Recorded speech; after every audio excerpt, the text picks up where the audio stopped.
അധ്യായം 62. സിദ്ധാർത്ഥിന്റെ ദേഷ്യം. സിദ്ധാർത്ഥിന്റെ മനസ്സ് മുഴുവൻ നീലിമ മാത്രമായിരുന്നു. നീലിമ ആരോടും പറയാതെ എവിടേക്കായിരിക്കും പോയിട്ടുണ്ടാവുക എന്ന് സിദ്ധാർത്ഥ് ആലോചിച്ചുകൊണ്ടിരുന്നു. കാറിന്റെ സ്പീഡ് കൂട്ടാൻ അവൻ പറഞ്ഞു. സിദ്ധാർത്ഥിന്റെ മുഖഭാവം ശ്രദ്ധിച്ച ഡ്രൈവർ കാറിന്റെ സ്പീഡ് സിദ്ധാർത്ഥിന്റെ നിർദ്ദേശമനുസരിച്ച് കൂട്ടി. സിദ്ധാർത്ഥിന് എന്താണ് സംഭവിച്ചതെന്ന് ആലോചിക്കുകയായിരുന്നു അയാൾ. സിദ്ധാർത്ഥ് അത്ര തകർന്നിരിക്കുന്നത് അയാൾ ആദ്യമായി കാണുകയാണ്. തിരക്കുള്ള റോഡിലൂടെ ആ കാർ അപ്പോൾ പറക്കുകയായിരുന്നു. എന്റെ ഈശ്വര, സർ സ്പീഡ് കൂട്ടാൻ പറഞ്ഞിട്ടാ ഇത്ര സ്പീഡിൽ ഓടുന്നത്. സ്പീഡ് കുറച്ചാൽ എന്റെ ജോലിയും പോവും. നീ തന്നെ എന്നെ കാത്തോണെ, ഡ്രൈവർ മനസ്സിൽ പറഞ്ഞു. അപ്പോഴും സിദ്ധാർത്ഥ് മൗനമായി എന്തോ ചിന്തിക്കുകയായിരുന്നു. അല്പനേരം കഴിഞ്ഞപ്പോൾ വാഹനം സിദ്ധാർത്ഥിന്റെ വീടിന് മുന്നിലേക്ക് നീങ്ങി. അപ്പോഴാണ് ഡ്രൈവർക്ക് ആശ്വാസമായത്. അതുവരെ സ്വന്തം ജീവൻ കയ്യിലെടുത്ത് പിടിച്ച പോലെയായിരുന്നു യാത്ര. സിദ്ധാർത്ഥിനെ നോക്കാൻ പോലും അയാൾക്ക് പേടിയായിരുന്നു. അത്രയ്ക്ക് ഘനമുള്ള ശബ്ദത്തിലാണ് സിദ്ധാർത്ഥ് സംസാരിച്ചത്. അവൻ ഉടനെ കാറിൽ നിന്നിറങ്ങി അകത്തേക്ക് ചെന്നു. ഹോളിൽ മല്ലികയും അശ്വിനും ഇരിക്കുന്നുണ്ടായിരുന്നു. സിദ്ധാർത്ഥിനെ കണ്ട മല്ലിക ഉടനെ എഴുന്നേറ്റ് വന്നു. അശ്വിൻ സിദ്ധാർത്ഥിനെ അപ്പോൾ കണ്ടില്ല. മല്ലികാമേ, എന്താ ഉണ്ടായത്? സിദ്ധാർത്ഥ് പതർച്ചയോട് ചോദിച്ചു. മല്ലികയുടെ മുഖം വല്ലാതെ വാടിയിരുന്നു. എന്താ ഉണ്ടായതെന്ന് അറിയില്ല മോനെ. നീലിമ മോള് ഇന്ന് നേരം വൈകിയതുകൊണ്ട് ഓഫീസിൽ പോയില്ലായിരുന്നു. വൈകുന്നേരം വെറുതെ ഇരുന്ന് മടുത്തപ്പോ അശ്വിന് സ്കൂളിൽ ചെന്ന് കൂട്ടിയിട്ട് അവനെയും കൊണ്ട് ടൗണിലേക്ക് ഒന്ന് കറങ്ങിട്ടേ വരുമെന്നാ എന്നും പറഞ്ഞ മോൾ ഇവിടുന്ന് പോയത്. സമയം ഒരുപാട് കഴിഞ്ഞിട്ടും വന്നില്ല, മല്ലിക പറഞ്ഞു. സിദ്ധാർത്ഥ് അത് കേട്ട് അവർ പറയുന്നത് ശ്രദ്ധിച്ചു കേട്ടുകൊണ്ടിരുന്നു. മോള് പുറത്തേക്ക് പോയതുകൊണ്ടാ വൈകുന്നേരം ഞാൻ ആദ്യം വിചാരിച്ചത്. അപ്പോഴാണ് അശ്വിനി സ്കൂളിൽ നിന്ന് കൂട്ടിക്കൊണ്ടു പോകാൻ വേണ്ടി അവന്റെ ക്ലാസ് ടീച്ചർ വിളിക്കുന്നത്. അതുവരെ എന്റെ വിചാരം നീലിമയും അശ്വിനും ഒന്നിച്ചുണ്ടെന്നായിരുന്നു. ഞാൻ ആകെ പേടിച്ചു പോയി. അപ്പോൾ മുതൽ നീലിമ മോളെ ഞാൻ വിളിക്കുന്നതാ. കിട്ടുന്നില്ല, എവിടെ പോയെന്നും അറിയില്ല. അശ്വിന്റെ സ്കൂളിലേക്ക് മോള് ചെന്നിട്ടില്ല, മല്ലിക വെപ്രാളത്തോടെ പറഞ്ഞു. നീലിമ വേറെ എവിടെയെങ്കിലും പോയതാണെങ്കിലോ? ഓഫീസിലെ വല്ല ആവശ്യത്തിനും? സിദ്ധാർത്ഥ് വെറുതെ ഒരു സമാധാനത്തിനെന്ന പോലെ ചോദിച്ചു. ഇല്ല മോനെ, നീലിമ മോള് എന്നോട് പറയാതെ എവിടെയും പോവാറില്ല. ഇവിടെ നിന്ന് ഇറങ്ങുമ്പോ എങ്ങോട്ടാണെങ്കിലും പറഞ്ഞിട്ടേ പോവും. ഫോണിൽ കിട്ടാത്തത് കൊണ്ടാണ് എനിക്കിത്ര പേടി. ഇന്നത്തെ കാലമല്ലേ സിദ്ധുമോനെ, മോൾക്ക് എന്തോ ആപത്ത് വന്നിട്ടുണ്ടെന്ന് എന്റെ മനസ്സ് പറയുന്നു. ഒന്ന് ചെന്ന് അന്വേഷിക്ക്, മല്ലിക പറഞ്ഞു. അത് കേട്ട് സിദ്ധാർത്ഥ് ഉടനെ പറഞ്ഞു. മല്ലികാമ പേടിക്കണ്ട, നീലിമയ്ക്ക് ഒന്നും സംഭവിക്കില്ല, അവളെ ഞാൻ കൊണ്ടുവരും. സിദ്ധാർത്ഥ് പറഞ്ഞത് കേട്ട് മല്ലിക ആശ്വാസത്തോടെ അവനെ നോക്കി. സിദ്ധാർത്ഥ് ഒരിക്കലും വെറും വാക്ക് പറയില്ലെന്ന് മല്ലികയ്ക്കറിയാം. നീലിമ എവിടെയായിരുന്നാലും അവൾക്കൊരു അപകടം സംഭവിക്കാതെ സിദ്ധാർത്ഥ് രക്ഷിക്കുമെന്ന കാര്യത്തിൽ മല്ലികയ്ക്ക് ഉറപ്പുണ്ടായിരുന്നു. അപ്പോഴേക്കും സിദ്ധാർത്ഥിനെ കണ്ട അശ്വിൻ ഓടി അവന്റെ അടുത്തേക്ക് വന്നു. നീലിമയെ കാണാതെ ആ കുഞ്ഞു വല്ലാതെ പരിഭ്രമിച്ചിരുന്നു. അത് മനസ്സിലാക്കിയ സിദ്ധാർത്ഥ് അശ്വിനെ എടുത്തു. ഡാഡി, എന്റെ അമ്മ എവിടെയാ? ഈ മല്ലിക മുത്തശ്ശി പറയുവാ അമ്മയെ കാണാനില്ലെന്ന്. അമ്മയെ മുത്തശ്ശൻ പിടിച്ചോണ്ട് പോയോ ഡാഡി? അശ്വിൻ കരഞ്ഞുകൊണ്ട് ചോദിച്ചു. സിദ്ധാർത്ഥിന്റെ മുഖം അത് കേട്ടു വാടി. അശ്വിൻ കരയുന്നത് അവന് സഹിക്കാൻ കഴിയാത്ത കാര്യമാണ്. അച്ചു, മോൻ കരയാതെ, ഡാഡിയല്ല പറയുന്നേ. അമ്മയ്ക്കൊന്നും സംഭവിക്കില്ല, മോൻ നല്ല കുട്ടിയായിരിക്കണം. അമ്മ മോൻ ഐസ്ക്രീമൊക്കെ വാങ്ങി ഇപ്പൊ ഇങ്ങ് വരില്ലേ? മോൻ പേടിക്കണ്ടാട്ടോ, സിദ്ധാർത്ഥ കുഞ്ഞിനെ സമാധാനിപ്പിക്കാൻ വേണ്ടി പറഞ്ഞു.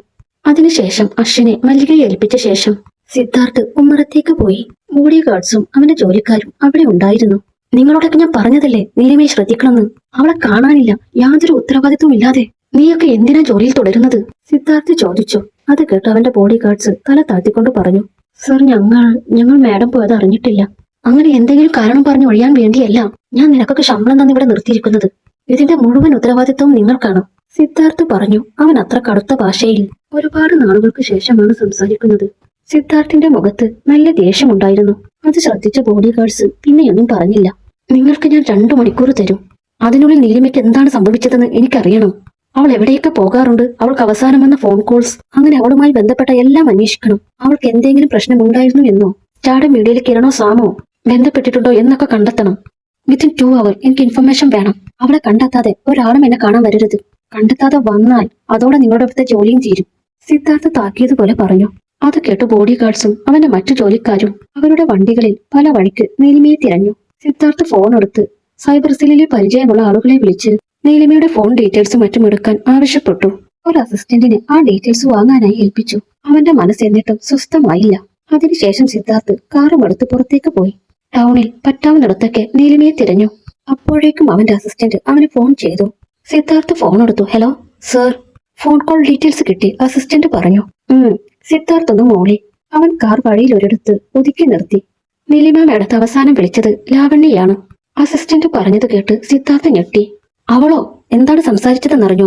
സിദ്ധാർത്ഥ് ചോദിച്ചു. യെസ്, കോൾ റെക്കോർഡ്സ് സാറിന് അയച്ചിട്ടുണ്ട്. നീലിമ മേഡത്തെ ഒന്ന് കാണണമെന്ന് ലാവണ്യ മേഡം ആവശ്യപ്പെട്ടു. പക്ഷേ നീലിമ മേഡം ചെല്ലാൻ സമ്മതിച്ചില്ല. ലാവണ്യ മേഡം അവരൊരുപാട് നിർബന്ധിച്ചു. പിന്നെ ഫോൺ കട്ടായി. അതിനുശേഷമാണ് നീലിമ മേഡം മിസ്സിംഗ് ആയത്. അസിസ്റ്റന്റ് പറഞ്ഞു നിർത്തിയതും സിദ്ധാർത്ഥ് ഫോൺ കട്ട് ചെയ്ത ശേഷം കാർ സ്റ്റാർട്ടാക്കി ധൃതിയിൽ മുന്നോട്ടെടുത്തു. ലാവണ്യയ്ക്ക് നീലിമയെ തീരെ ബോധിച്ചിട്ടില്ല എന്ന കാര്യം ആദ്യമേ സിദ്ധാർത്ഥിന് മനസ്സിലായതാണ്. പക്ഷെ നീലിമയുടെ തിരോധാനത്തിൽ എന്തെങ്കിലും തരത്തിലുള്ള പങ്ക് ലാവണ്യക്കുണ്ടെന്നറിഞ്ഞാൽ അതോടെ അവളുടെ ഈ നാട്ടിലെ താമസം വരെ താൻ ഇല്ലാതാക്കുമെന്ന് ചിന്തിച്ചുകൊണ്ട് ലാവണ്യയുടെ വീടിന് മുന്നിൽ കാർ ചവിട്ടി നിർത്തി. ലാവണ്യയുടെ പുതിയ വീടായിരുന്നു അത്. സിദ്ധാർത്ഥിന്റെ ബീച്ച് സൈഡിലെ വീടിനോട് അല്പം അടുത്തുള്ള പ്രദേശത്താണ് ലാവണ്യ പുതുതായി വീടെടുത്തത്. സിദ്ധാർത്ഥ് കാറിൽ നിന്നിറങ്ങി കോളിംഗ് ബെൽ അടിച്ചു. ലാവണ്യ വന്ന് വാതിൽ തുറന്നു. സമയം അപ്പോഴേക്കും ഏകദേശം 8 മണി കഴിഞ്ഞിരുന്നു. പ്രതീക്ഷിക്കാതെ അവിടെ സിദ്ധാർത്ഥിനെ കണ്ടപ്പോൾ ലാവണ്യ സന്തോഷിച്ചു.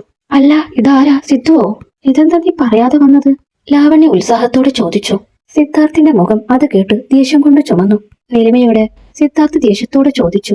പെട്ടെന്ന് സിദ്ധാർത്ഥ് നീലിമയുടെ കാര്യം ചോദിച്ചപ്പോൾ ലാവണ്യ വല്ലാതെയായി. നീലിമ എവിടെയാണെന്ന് എനിക്കെങ്ങനെ അറിയാം?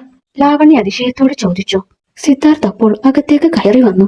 എന്നിട്ട് പറഞ്ഞു, നോക്ക് ലാവണ്യ, തമാശ കളിക്കാൻ എനിക്ക് സമയമില്ല. മര്യാദക്ക് നീ നീലിമ എവിടെയാണ് ഒളിപ്പിച്ചു വെച്ചിരിക്കുന്നതെന്ന് പറഞ്ഞു. ഇല്ലേ സിദ്ധാർത്ഥ്, നീ ആരാണെന്നറിയൂ? സിദ്ധാർത്ഥ് ശബ്ദം കടുപ്പിച്ച് പറഞ്ഞു. ലാവണ്യ ആകെ നിരാശയോടെ അവനെ നോക്കി. സിദ്ധു, നീ ഇത് എന്തൊക്കെയാ പറയുന്നേ? എനിക്കാ നീലിമ എവിടെയാണെന്ന് അറിയില്ല. അവള് വല്ലവന്റെയും കൂടെ പോയി കാണും. അതൊക്കെ നോക്കി നടക്കലാണോ എന്റെ പണി? അല്ല സിദ്ധു, ഈ രാത്രി അവളെ അന്വേഷിച്ചിങ്ങനെ അലയാൻ അവള് നിന്റെ ആരാ? സിദ്ധാർത്ഥ് നീലിമയുടെ കാര്യം അന്വേഷിക്കുന്നത് കേട്ടപ്പോൾ തോന്നിയ ദേഷ്യത്തിലാണ് ലാവണ്യ അത്ര രൂക്ഷമായി അവനോട് സംസാരിച്ചത്. അത് കേട്ട് സിദ്ധാർത്ഥിന്റെ നിയന്ത്രണം വിട്ടു. അവൻ ലാവണ്യയുടെ കഴുത്തിൽ കുത്തിപ്പിടിച്ചു. ചീ, പറയടി, നീ നീലിമയെ വിളിച്ചിരുന്നില്ലെന്ന് നീ? അതിനുശേഷമാണ് അവളെ കാണാതായത്. അവൾ എവിടെ? മര്യാദക്ക് പറഞ്ഞോ, അല്ലൽ കൊന്നു കളയും നിന്നെ ഞാൻ. സിദ്ധാർത്ഥിന്റെ മുഖത്തെ അപ്പോഴത്തെ ഭാവവും അവന്റെ സംസാരവും കണ്ടപ്പോൾ ലാവണ്യ ശരിക്കും ഭയന്നു. അവൾക്ക് ശ്വാസം എടുക്കാൻ ബുദ്ധിമുട്ട് തോന്നി. നോക്കു സിദ്ധു, എനിക്കറിയില്ല. ഞാൻ അവളെ വിളിച്ചിരുന്നു. അത് വെറുതെ കാണാൻ വേണ്ടി മാത്രമാണ്, അല്ലാതെ ഞാനൊന്നും ചെയ്തിട്ടില്ല. ലാവണ്യ വിറച്ചുകൊണ്ട് പറഞ്ഞു. അവളുടെ കണ്ണുകൾ നിറഞ്ഞിരുന്നു. സിദ്ധാർത്ഥ് അപ്പോൾ അവളുടെ കഴുത്തിൽ നിന്നും കൈയെടുത്തു. ഇപ്പൊ ഞാൻ പോകുക. അവൾക്ക് നീ കാരണം എന്തെങ്കിലും സംഭവിച്ചോന്ന് ഞാൻ അറിഞ്ഞാൽ പൊന്നു മോളെ, പിന്നെ നീ ഭൂമിയിൽ ഉണ്ടാവില്ല. പറയുന്നത് സിദ്ധാർത്ഥാണ്. സിദ്ധാർത്ഥ് അത്രമാത്രം പറഞ്ഞിട്ട് ഉടനെ അവിടെ നിന്നും ഇറങ്ങിപ്പോയി. ലാവണ്യ കഴുത്തു തടവി. അവൾ ചുമക്കുന്നുണ്ടായിരുന്നു. സിദ്ധാർത്ഥ് പലപ്പോഴും തന്നോട് ദേഷ്യപ്പെട്ട് സംസാരിക്കാറുണ്ടായിരുന്നു. എന്നാലും കയ്യേറ്റം ചെയ്യുന്നത് ആദ്യമായാണ്, അതും മറ്റൊരു പെണ്ണിന്റെ പേരും പറഞ്ഞിട്ട്. ലാവണ്യ കണ്ണുകൾ തുടച്ചു. ഓ, നീലിമ നീലിമ നീലിമ, ഏതു സമയത്തും ഒരു നീലിമ. അവൾക്ക് വേണ്ടി ഭ്രാന്ത് പിടിച്ച പോലെ ഇവൻ ഇങ്ങനെ അലയേണ്ട കാര്യമെന്താ? ലാവണ്യ സ്വയം ചോദിച്ചു. ഇന്നലെ കണ്ട നീലിമയ്ക്ക് വേണ്ടിയാണ്. സിദ്ധാർത്ഥ് കുഞ്ഞുനാൾ മുതൽ പരസ്പരം അറിയാവുന്ന തന്നെ ഉപദ്രവിക്കാൻ ശ്രമിച്ച കാര്യം എത്ര ചിന്തിച്ചിട്ടും അവൾക്ക് ഉൾക്കൊള്ളാൻ കഴിഞ്ഞില്ല. സിദ്ധാർത്ഥ്, നിനക്ക് എന്നെയല്ലേ ഇത്ര കാര്യമാവേണ്ടിയിരുന്നത്? നമ്മളല്ലേ ചെറുപ്പം മുതൽ അറിയാവുന്നവർ. എന്നിട്ട് നീ ആ പെണ്ണിന് വേണ്ടി എന്നോട് വരെ തർക്കിക്കുന്നു. അപ്പോ ഇങ്ങനെ അന്വേഷിച്ച് നടക്കണമെങ്കിൽ അവള് നിനക്ക് വെറുമൊരു ബന്ധു മാത്രമല്ല. സത്യം നീ പറഞ്ഞില്ലെങ്കിലും ഞാൻ കണ്ടുപിടിക്കും, ലാവണ്യ സ്വയം പറഞ്ഞു. നീലിമ ഇനി ഒരിക്കലും സിദ്ധാർത്ഥിന്റെ ജീവിതത്തിലേക്ക് മടങ്ങി വരാതിരിക്കാൻ ലാവണ്യ മനസ്സുകൊണ്ട് ആഗ്രഹിച്ചിരുന്നു. നിറഞ്ഞു വന്ന കണ്ണുകൾ തുടച്ചുകൊണ്ട് അവൾ സിദ്ധാർത്ഥ് പോയ വഴിയിലേക്ക് നോക്കി. അല്പനേരം കഴിഞ്ഞപ്പോൾ സിദ്ധാർത്ഥ് നേരെ നീലിമയെ കാണാതായ സ്കൂളിന് മുന്നിലെ വഴിയിലേക്ക് ചെന്നു. അവിടെ മൊത്തം തിരഞ്ഞിട്ടും ഒരു തെളിവും കിട്ടിയില്ല. ഗേറ്റിൽ സ്കൂളിന്റെ വെളിയിലായി ഒരു CCTV ക്യാമറയുണ്ട്. സ്കൂളിൽ വന്ന ശേഷമാണ് നീലിമയെ കാണാതായതെങ്കിൽ ഉറപ്പായും ആ CCTVയിൽ അത് പതിഞ്ഞു കാണും. അതിന്റെ ഫോട്ടേജ് എടുക്കാൻ വേണ്ടി സ്കൂൾ പ്രിൻസിപ്പളിനെ ചെന്ന് കണ്ടു. അയാളെ കൊണ്ട് ആ സമയം സ്കൂൾ തുറപ്പിച്ച ശേഷമാണ് അവർക്ക് ദൃശ്യങ്ങൾ കിട്ടിയത്. ദൃശ്യങ്ങൾ സിദ്ധാർത്ഥ് കാറിലിരുന്ന് ചെക്ക് ചെയ്തുകൊണ്ടിരുന്നു. അവന്റെ ഊഹം തെറ്റിയില്ല. അതിൽ നീലിമയെ തട്ടിക്കൊണ്ടുപോകുന്നത് റെക്കോർഡായിരുന്നു. സ്കൂളിലേക്ക് നടന്നു വരുന്ന നീലിമയെ ആരോ പിറകിൽ നിന്ന് എന്തോ മണപ്പിച്ച ശേഷം ബോധം കെടുത്തി എടുത്തു കൊണ്ടുപോകുന്ന രംഗം വ്യക്തമായി ക്യാമറയിൽ പതിഞ്ഞിരുന്നു. അത് കണ്ട സിദ്ധാർത്ഥിന്റെ മുഖത്ത് കോപം നിറഞ്ഞു. അവൻ ഉടനെ ബോഡി ഗാർഡ്സിനെ നോക്കിക്കൊണ്ട് പറഞ്ഞു, നീലിമയെ കടത്തിക്കൊണ്ടുപോകുന്ന ഈ 2 പേര് ഉടനെ ആരാണെന്നറിയണം. സമയം തീരെയില്ല നമുക്ക്. സിദ്ധാർത്ഥ് പറഞ്ഞത് കേട്ട് അവർ തലയാട്ടിയ ശേഷം നീലിമയെ കൊണ്ടുപോയ ആളുകളെ അന്വേഷിച്ചിറങ്ങി. സിദ്ധാർത്ഥ് നേരെ വീട്ടിലേക്ക് തിരിച്ചുപോയി.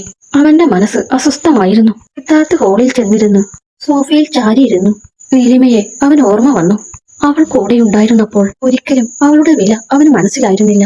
ഇപ്പോൾ നീലിമ കൂടെ ഇല്ലാതെ ആ വീട്ടിൽ അങ്ങനെ ഇരിക്കുമ്പോൾ സിദ്ധാർത്ഥിന്റെ മനസ്സിൽ വല്ലാത്ത ഭാരം അനുഭവപ്പെട്ടു. അവൻ സോഫയിൽ തല ചാരി വെച്ച് കണ്ണടച്ചു കിടന്നു. അപ്പോഴേക്കും അവിടേക്ക് അശ്വൻ വന്നു. ഡാഡി, അശ്വൻ വിളിച്ചപ്പോൾ സിദ്ധാർത്ഥ് തല ഉയർത്തി അവനെ നോക്കി. അമ്മയെ പറ്റി എന്തെങ്കിലും അറിഞ്ഞോ ഡാഡി? അമ്മ ഇതുവരെ വന്നില്ലല്ലോ. എന്നെ വിട്ട് എന്റെ അമ്മ എവിടെയും പോവാറില്ല. അശ്വൻ കരഞ്ഞുകൊണ്ട് പറഞ്ഞു. സിദ്ധാർത്ഥിന് അത് കേട്ട് വല്ലാത്ത വിഷമം തോന്നി. അവൻ അശ്വനെ എടുത്ത് മടിയിൽ വെച്ചു. എന്നിട്ട് പറഞ്ഞു, മോൻ കരയാതെ, ഡാഡി പറഞ്ഞില്ലേ അമ്മയെ നമ്മൾ കണ്ടുപിടിക്കും. സിദ്ധാർത്ഥ് അവനെ സമാധാനിപ്പിക്കാൻ വേണ്ടി പറഞ്ഞു. അപ്പോൾ അവിടേക്ക് മല്ലിക വന്നു. സിദ്ധുമോനെ, എന്തായി? നീലിമമ്മോളുടെ വല്ല വിവരവും കിട്ടിയോ? മല്ലിക ആകാംക്ഷയോട് ചോദിച്ചു. അന്വേഷിക്കുന്നുണ്ട് മല്ലികാമേ, സിദ്ധാർത്ഥ് പറഞ്ഞു. അവന്റെ മുഖം ശ്രദ്ധിച്ചപ്പോൾ മല്ലിക പറഞ്ഞു, മോൻ വിഷമിക്കാതെ, മോൾ ഇങ്ങ് വരും. മല്ലിക പറഞ്ഞത് കേട്ട് സിദ്ധാർത്ഥ് അവരോടൊന്ന് ചിരിച്ചെന്ന് വരുത്തി. അപ്പോൾ അവന്റെ ബോഡി ഗാർഡ്സ് അവിടേക്ക് കയറി വന്നു. അവരുടെ മുഖത്ത് പരിഭ്രമമുണ്ടായിരുന്നു. അവരെ കണ്ടപ്പോൾ മല്ലിക അശ്വിനെയും എടുത്ത് അകത്തേക്ക് പോയി. എന്തായി? ആരാണെന്നറിഞ്ഞു? സിദ്ധാർത്ഥ് ചോദിച്ചു. അവർ മടിച്ച് കാര്യം പറഞ്ഞു. അത് സ്പാർക്കിൾ എന്ന് പറയുന്ന ഏജൻസി ഇല്ലേ, അവരില്ലേ ഈ ക്ലബ് ഡാൻസ് മോഡലിംഗ് എന്നൊക്കെ പറഞ്ഞ് അതിന്റെ മറവില് അനാശാസ്യം നടത്തുന്ന ടീമാണ് അവര്. ആ ഏജൻസിയിൽ ഗുണ്ടകളാണ് നീലിമ മേഡത്തെ തട്ടിക്കൊണ്ടുപോയത്. ഒരു ഭൈരവാണ് അതിന്റെ ഓണർ, ബോഡി ഗാർഡ്സ് പറഞ്ഞു. അത് കേട്ട സിദ്ധാർത്ഥിന്റെ മുഖം കോപം കൊണ്ട് തുടുത്തു. ഭൈരവ്, അവനെ നമ്മൾ 1-2 തവണ നല്ലപോലെ പെരുമാറിയിട്ട് വിട്ടതല്ലേ, അവന് നീലിമയെ തൊടാൻ മാത്രം ധൈര്യമോ? സിദ്ധാർത്ഥ് കൈ ചുരുട്ടി സോഫയിൽ ആഞ്ഞടിച്ചു. അവന്റെ മനസ്സിൽ നീലിമയെ എങ്ങനെയെങ്കിലും രക്ഷിക്കണമെന്ന ചിന്ത മാത്രമായിരുന്നു. ഉടനെ അവൻ വീട്ടിൽ നിന്നിറങ്ങി കാറിലേക്ക് കയറി. കാർ അതിവേഗത്തിൽ ഗേറ്റ് കടന്ന് പുറത്തേക്ക് കുതിച്ചു.